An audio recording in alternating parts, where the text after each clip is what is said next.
అందరికీ నమస్కారం అండి. మీడియా మిత్రులకి అందరికీ, వచ్చేసిన విఐపి గెస్టులందరికీ. ఈ సినిమాకి ఇంత విఐపి గెస్టులు ఎందుకు వచ్చారని ఆలోచిస్తే బ్యాక్గ్రౌండ్ ఏంటంటే మా ప్రొడ్యూసర్ గారు, ఆడిటర్ గారు, వీళ్ళందరికీ యాక్చువల్గా ఆయన ఆడిట్ చేసేది. రాకపోతే నోటీసులు పంపిస్తాను బెదరగొట్టి మారుతి గారిని, ఎస్కేఎన్ గారిని అందరినీ పిలిపించారు, సాయి రాజేష్ వాళ్ళందరినీ. అందుకని యాక్చువల్గా ఇక రాని వాళ్ళకి కూడా వాళ్ళకి నోటీసులు వస్తాయి. బెటరు నెక్స్ట్ టైం మట్టుకి ఫంక్షన్లో మిస్ అవ్వకండి, వచ్చేయండి. ఆ విధంగా ప్లాన్ చేసి చెప్పారు నాకు. అందరూ వస్తున్నారండి, రాకపోతే బాగుండదు అన్నారు. సరే వచ్చారు అందరూ. Thank you very much. ఇది ఒక కథ విన్నప్పుడు, నరేసినప్పుడే నవ్వుకున్నాను నేను. షూటింగ్ చేస్తున్నప్పుడు కూడా నవ్వుకున్నాను. చాలా మంచి సినిమా అవుద్ది. రాజ్ తరుణ్ నాకు బాగా ఇష్టమైన యాక్టర్. చాలా న్యాచురల్గా యాక్ట్ చేస్తాడు.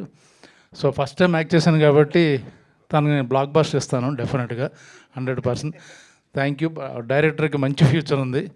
అలాగే మా ఆడిటర్ గారు ఇలా సినిమాలు తీస్తూ అందరిని బెదరగొట్టుకుంటూ సక్సెస్లు ఇస్తూ ఈ సినిమా అందరూ బాగా ఎంజాయ్ చేస్తారని ఆశిస్తూ ప్రీ రిలీజ్ ఈవెంట్ సక్సెస్ మీట్లో కలుద్దాం. Thank you very much.